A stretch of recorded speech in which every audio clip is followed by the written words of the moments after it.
partir de agora está entrando no ar Escola Brasil. O caminho da educação passa por aqui. Vem estudar com a gente. Escola Brasil. Olá, amigos do Escola Brasil! Olá, você que tá com o ouvido coladinho no rádio. Vamos começar o programa hoje com uma adivinhação, hein? O que é? Não tem perna, não tem mão, tem escamas e se arrasta no chão.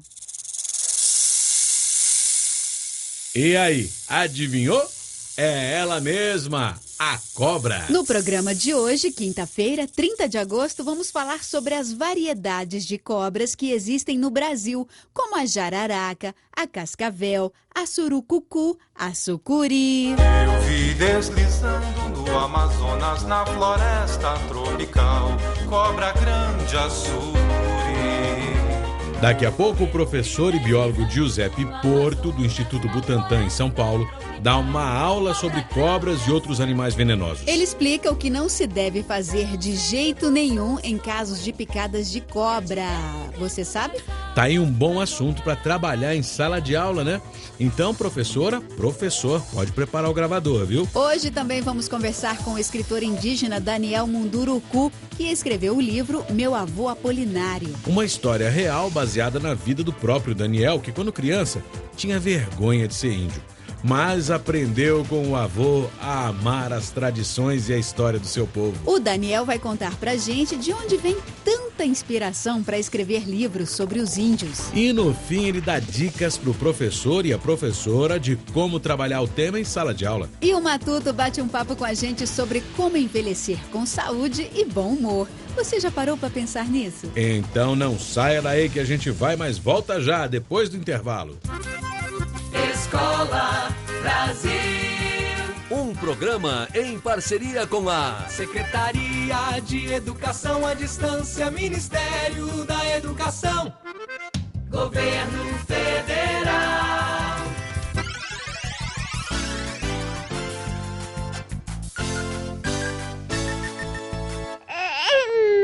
Atenção, mamãe. As crianças nascem percebendo muito mais coisa do que se imagina. Converse com o seu bebê desde os primeiros dias de vida. Você pode pensar que ele não está entendendo nada, mas a criança entende o tom da sua voz e se sente segura quando você transmite segurança. Essa é uma dica do Escola Brasil para o desenvolvimento da criança. Escola Brasil.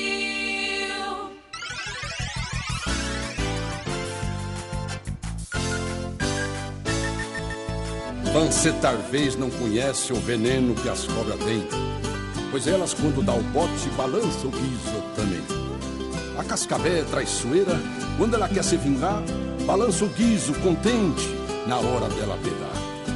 E aí, você sabe o que fazer quando alguém for picado por uma cobra? E para identificar se uma espécie de cobra é venenosa ou não? São informações importantes aí, ó, principalmente para quem mora no campo, né? No sertão ou então na floresta. Afinal, um belo dia você pode cruzar aí com uma cobra no meio do caminho. Então, em caso de acidente, é preciso estar preparado para saber o que fazer. Para falar sobre cobras e outros animais venenosos, convidamos o professor e biólogo Giuseppe Porto, do Instituto Butantan, em São Paulo. E ele já está na linha com a gente. Alô, professor Giuseppe? Olá, Cadu e Sandra, tudo bom com vocês? Tudo bom, professor. E então, toda cobra é perigosa? Eu sei que as pessoas têm um medo das cobras, assim, natural. Acham que todas elas são perigosas, que têm capacidade de matar. O que não é bem verdade. É importante que se diga que a grande maioria das cobras não são perigosas. Uma pequena minoria é que são realmente perigosas e merecem atenção. Para as pessoas que moram na área rural, eu diria o seguinte: toda vez que encontrar alguma cobra e ela sair correndo, deixa a cobra ir embora. E professor, dá para saber se uma cobra é venenosa ou não? O Brasil tem 326 tipos de cobras diferentes. Somente 50 é que são perigosas. Sei. A cobra brasileira, peçonhenta, a mais perigosa de todas, são as jararacas e as cascavéis. Tá? E na Amazônia, a surucucu. O que é que vai diferenciar esse bicho dos outros que não são perigosos? É um orifício, um buraquinho que ela tem entre a narina. Essa é a forma certa de saber quando o animal é perigoso ou não. Mas veja, quem está no campo não vai se preocupar em ver isso. Bom, professor Giuseppe, e se a pessoa for picada aí por uma cobra venenosa, o que ela deve fazer? Mas antes do senhor responder, nós vamos ouvir uma música que tem tudo a ver com esse assunto e depois nós continuamos a entrevista. Será que os caipiras Rolando Boldrin e Daniel têm a resposta aí de como se combate a picada? Será que é como essa música diz aí, ó?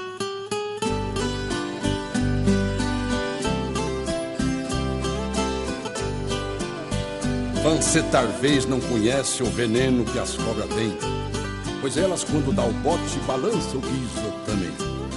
A cascavé traiçoeira, quando ela quer se vingar, balança o guiso contente na hora dela pegar. A urutu é perigosa, de ruim não se manifesta.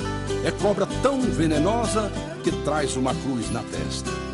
Jaracuçu, Deus nos livre, quando ela chega a picar, deixa o sinal dos seus dentes e a cicatriz no lugar. Mas eu lhe digo a verdade, por cobra eu já fui picado, por cascavé, caninana e urutu, esse marvado. De todas já me livrei desse veneno amargura. Existe um contraveneno, por isso tudo se cura. Mas tem uma cobra do mato, cabocla lá do sertão, que traz veneno nos olhos e ataca no coração. Dessa uma vez fui picado, um dia só por maldade, que ainda trago o veneno na cicatriz da saudade.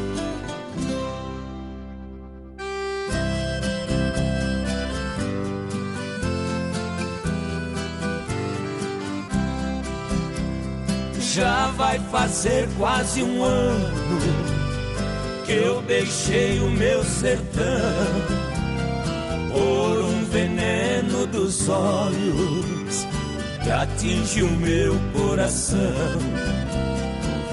Uma cabocla do mato que tanto mal tem me feito, uma olhada me deu, foi um veneno perfeito. Esta cobra venenosa, cobra em forma de gente, talvez a mais perigosa, pode matar de repente. Procurei tantos remédios, andei por toda a cidade, mas qualquer não existe, nada que cure a saudade. Você ouviu a canção Cobra Venenosa com Rolando Boldrin e Daniel. A composição é de João Pacífico e Raul Torres. Bem, nós voltamos com o professor e biólogo do Instituto Butantan, Giuseppe Porto. Então, professor, se a pessoa for picada por uma cobra venenosa, o que ela deve fazer? O que eu recomendo como primeiro socorro? Em primeiro lugar, manter calma, o máximo de calma possível. Eu sei também que muita gente acaba utilizando coisas caseiras quando uma cobra morde ou pica, do tipo beber pingo, beber querosene, passar esterco de vaca, porra de café e assim por diante. Nada disso é recomendado. Se a pessoa quiser beber alguma coisa, bebe uma água, bebe um chá, mas depois procura o serviço médico mais próximo. E professor, o que não se pode fazer assim de jeito nenhum em caso de picada de cobra? Coisas que não se faz de forma alguma. Em qualquer acidente com cobra não se deve amarrar. Sim. A ideia de que o veneno não deve chegar no coração, isso não tem fundamento. Outra coisa que não se deve fazer, que é uma prática comum, é cortar, furar e até chupar o local da picada com a ideia de que deve sair o veneno. Reparou que os cantores na canção aproveitaram para fazer uma brincadeira, dizendo que para picada de cobra tem contraveneno, mas pro mal de amor não tem não, né? Bem, então eu vou aproveitar para saber, professor Giuseppe, como é que é o preparo desse tal de contraveneno, hein? Porque o Instituto Butantan produz soro aí para todos os tipos de cobras venenosas que existem no Brasil. E também antídoto aí para picada de aranhas, escorpiões, lagartas, taturanas venenosas, né? Professor, o senhor pode explicar como se prepara esse soro? Sim, é bem simples. Nós temos os animais venenosos aqui no Instituto, nós tiramos o veneno desses animais e esse veneno ele é trabalhado. Injetamos um cavalo aos poucos, depois é tirado um pouco de sangue do cavalo. Desse sangue é que vai sair o soro. Depois ele é colocado à disposição das pessoas em todo o Brasil. E onde que é possível encontrar esse soro? O soro que é produzido no Brasil, esse soro ele é comprado pelo Ministério da Saúde, o Ministério distribui para os estados e os estados, a Secretaria Estadual, coloca nos municípios. Então, a princípio, toda cidade do país deve ter um posto de saúde, deve ter uma Santa Casa, um hospital pequeno ou um hospital grande, e o soro é colocado nesses locais. Professor, é comum achar assim nos laboratórios das escolas algumas cobras em potes com álcool, né? É correto fazer isso? O único detalhe que eu vejo é o seguinte, por lei não se deve matar a cobra. E o outro detalhe importante é que muitas vezes a pessoa conhece a cobra pelo nome errado e às vezes o professor que desconhece o assunto vai guardar, vai marcar um nome e dar uma informação errada. Eu tenho às vezes viajado pelo Brasil e muitas vezes eu passo em algum local que tem essas cobras. E o que eu faço? Eu passando por ali, eu acabo identificando e ali o professor acaba usando de maneira bem correta. Sim. Isso não significa que as pessoas devem sair por aí matando qualquer tipo de bicho e colocar na escola. É isso aí, afinal, as cobras, como todos os bichos, fazem parte da natureza e têm o seu papel no equilíbrio do meio ambiente. Exatamente. Muitos pássaros se alimentam aí de cobras que, por sua vez, ajudam o homem se alimentando de ratos, de aranhas. E se as cobras mordem ou picam pessoas, é porque essa é a forma delas de se defender, né? Então, professor, a gente agradece aí a sua participação aqui, viu? Cadu e Sandra, muito obrigado pela participação e um grande abraço a vocês e a todos os seus ouvintes. Obrigado. Ok, até a próxima, professor. Até.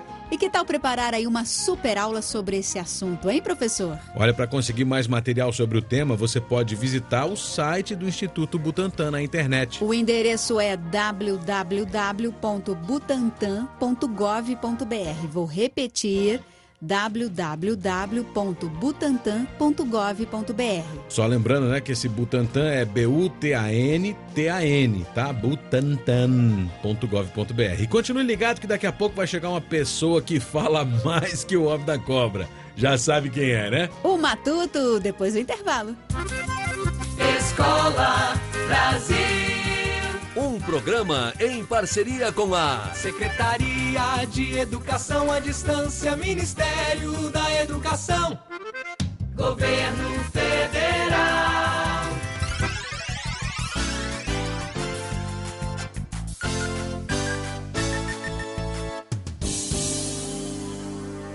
Nossas crianças e adolescentes precisam de oportunidades iguais. Oportunidade de estudar numa boa escola, de ter saúde, de brincar, correr e se divertir.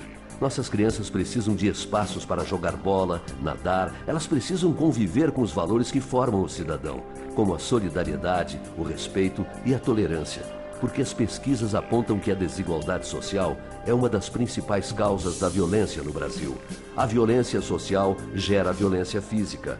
Ajude a dizer não à violência, dizendo não à desigualdade social. Valorizar nossas crianças e adolescentes é afastá-los da violência. ANDI e UNICEF, pela igualdade social.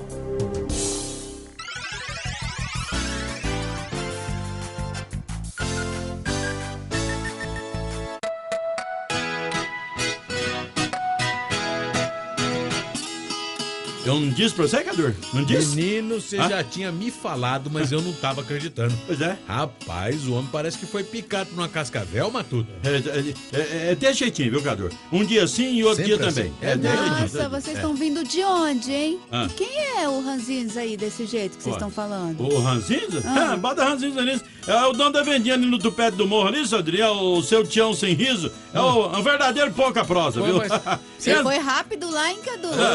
Você não Te faz contar, ideia. Que rapidez Pois é eu essa? fui até lá com o Matuto comprar umas balinhas, você viu que eu fui rapidinho, né? Então. Aí eu cumprimentei, ô, seu Tião, tudo bem com o senhor? Menino, o homem era mais bruto que um pé de burro. Assim, Ele é mal-humorado, né? Rapaz, acabou que já foi respondendo assim, eu não te conheço, você já quer saber como é que eu tô? Desse jeito, só. Eu não te conheço, quer saber como é Ele que eu não queria intimidade, não, Cadu. já foi cruzando o braço, falou, eu faço jiu-jitsu, viu? Cadu, Oi. Isso outro dia que eu fui dar um bom dia pra ele assim.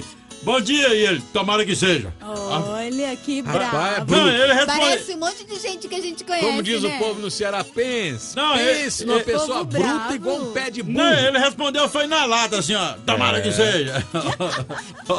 Olha, quando ficar na idade do Tião, vou te contar aqui, viu? Quando eu envelhecer um cadinho, eu não quero ficar ranzinza daquele jeito, não, viu, Sandrinha? Ai, menina, ainda bem que não é todo mundo que envelhece fica assim, né? Tem razão. hein? Tem uns que já começam na juventude. É verdade. Isso aqui é o pior. Esse aqui é um problema. É. E você tem razão, viu, Sandrinha? Tem Então. muitas pessoas que sabem viver bem a vida e envelhecer com tranquilidade, né? Com alegria. Mas tem que ser assim, né, Exatamente. gente? Lá na Ribuleira mesmo tem um pessoal lá da turma lá da melhor idade lá que eu vou te contar, velho. Assim, acima de 65 anos, Sei. eles é um PT de barro. Parece água assim de rio abaixo. É mesmo, é? Eles não param um minuto, viu, Edor? Estão é bom, sempre rapaz. assim se ocupando com alguma coisa, viu? E sortando risada por lá. Pois é, são pessoas que sabem encarar a vida, o envelhecimento com naturalidade, né? E o envelhecimento é natural, né? Claro. Faz parte da vida. Quando ganhamos idade, a capacidade do corpo e da mente vai diminuindo. Nós temos que conscientizar disso, viu, Sandrinha? Então, é claro que se você cuida bem do corpo e da mente, procura se ocupar, a velhice fica bem mais saudável, né? Pra isso acontecer, todo mundo pode ajudar, sabia? Então. Uma coisa legal é mostrar para o idoso que ele é capaz, que tem valor e muito valor. Sem né? dúvida. E incentivar ele a fazer coisas novas, estudar, mexer no computador, ir para a escola, levar o conhecimento dele para os mais novos, contando história, por exemplo, né? Pois é, o que todo mundo deve evitar são os maus hábitos que aceleram o envelhecimento, só trazem problemas, como bebida, o cigarro, o sedentarismo, né? Se ficar aquela pessoa que não faz nenhuma atividade física. Exatamente. E essas coisas só trazem uma velhice cheia de problemas de saúde. É verdade, tô até preocupado com isso comigo aqui, com o sedentarismo, pra ficar parado. Exatamente. Só fazer os exercícios. Oi? Por isso que é bom a gente levar assim um dedinho de prosa com o médico, né? É bom, né? Pedir pra ele dar assim uma avaliada no corpo da gente, pra ver qual a atividade física, né, que ele recomenda pra fazer. Uma caminhada, uma corridinha, né? Andar de bicicleta. Nadar, que é bom. Nadar também é muito bom. Pode lutar também. né? Tudo que puder ajudar a manter a saúde e envelhecer tranquilo, né, Sandrinha? Então, hoje em dia, cada vez mais nós encontramos assim pessoas de idade que dão um show nos mais novos, viu? Em tudo. Em alegria, em disposição, em energia. Por isso é que eu não me conformo com o Tião sem riso, aquele pouca prosa, viu? O rosto dele chega, tá assim, todo enrugado. Ele não sorri, você não vê lá nem um sorrisinho. Fica bicudo, né? Parece um cachorro, às vezes, rapaz. Parece um Impressionante, budogão lá. Tá certo que as rugas também são naturais, né, gente? Claro. Mas se você não sorrir, não vai nem exercitar os músculos do rosto, gente. E o reflexo da idade chega cada vez mais cedo, né? Isso, e não adianta correr pra fazer plástica e mais plástica pra esconder a idade, usar o tal de botox, não, que não tem jeito, rapaz. Você estica a pele de um lado, puxa do outro, ela puxa de cá, da colar. Vai ficando diferente. Fica um negocinho esquisito. Fica estranho, moço. Eu sou daqui, é o seguinte, eu acho que a gente tem mais do que assumir e viver bem a cada ano da vida, né, cara? Então, gente, uma velhice saudável é estar bem consigo mesmo, né? De bem com a vida. Minha mãe sempre falava pra mim, só meu filho, você vive cada dia como se fosse o último dia da sua vida. Um dia você acerta. Ó, daqui a pouco vai ter gente querendo tirar um pedaço da orelha e do nariz pra esconder a idade, Já né? pensou? Que coisa? Ó, vocês sabiam que a pele que forma o nariz e as orelhas também não para de crescer nunca? Nunca, né? Não. O nariz e as orelhas de um idoso são maiores do que quando ele era jovem, viu? Escuta, já pensou se for a mesma coisa com a orelha do Jeg, hein, Matuto? A do Jeg? É, ué. Do helicóptero? Por exemplo. E eu calculo que o helicóptero, ele deve estar assim com 152, 153 anos. Ó, cara, é brincadeira, helicóptero. Ó, brincadeira, menino. Ó, o que é isso? Vambora. Ó, vamos levar o Tião sem riso pra sorrir um cadinho com nós lá na Fazenda Matinha. Isso. É como eu digo, né? Não leva essa vida muito a sério, não, que nós vamos sair nem vivos daqui. Tchau, gente! Tchau, Matuto.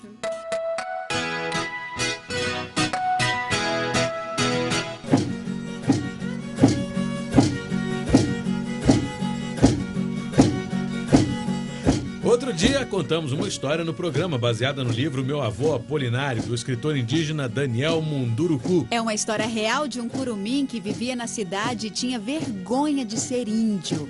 Então, quando ele se tornou jovem, descobriu a beleza de ser índio a partir das conversas dele com o avô. Esse menino cresceu, se tornou professor de filosofia, historiador, psicólogo e escritor de mais de 30 livros sobre o que aprendeu quando visitava o avô na aldeia. E hoje ele conversa com a gente no programa. Olá, Daniel Munduruku, tudo bem? Tudo bem. Daniel, por que você decidiu ser um escritor de histórias indígenas? Aqueles que nascem numa aldeia têm um jeito muito especial de viver a própria vida e isso precisa ser respeitado.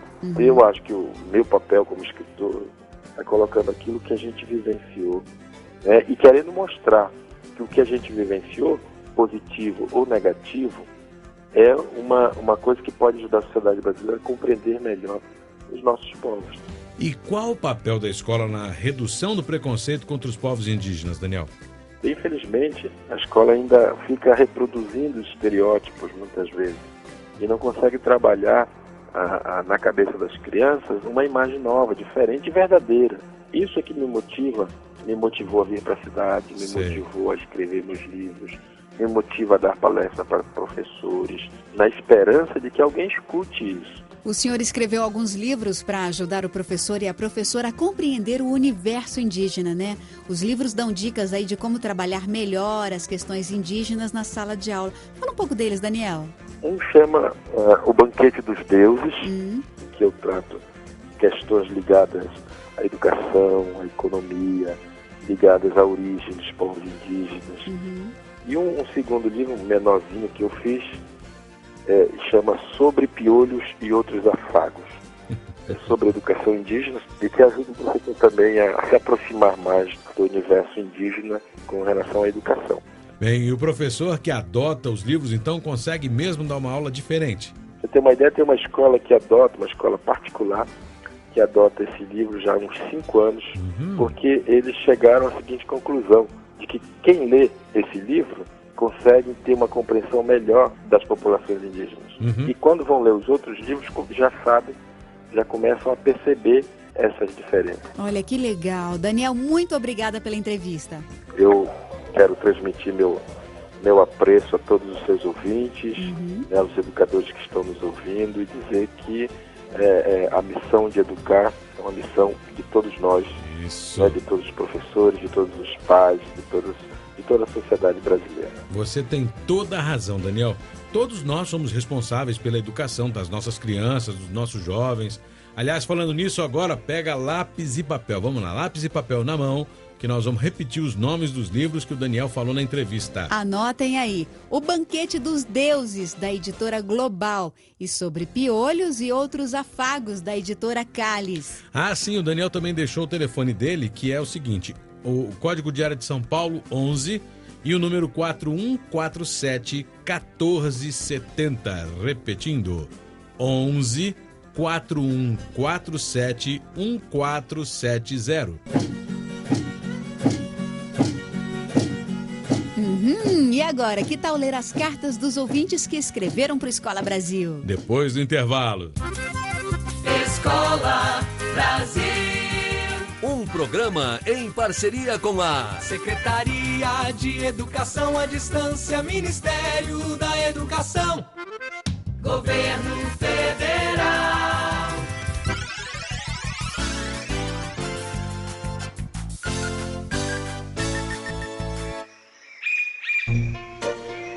Há quase 300 mil crianças e adolescentes indígenas no Brasil. Moram nas cidades e aldeias, são de diferentes povos, línguas e tradições.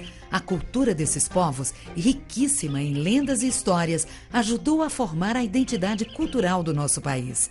Nos ensinaram a cuidar do meio ambiente e da natureza e a valorizar o contato entre crianças e adultos. O Brasil seria menos rico sem a sabedoria dos índios. É nosso dever garantir que seus direitos sejam respeitados e sua cultura preservada. Rádio pela Infância, um projeto ANDI e Unicef.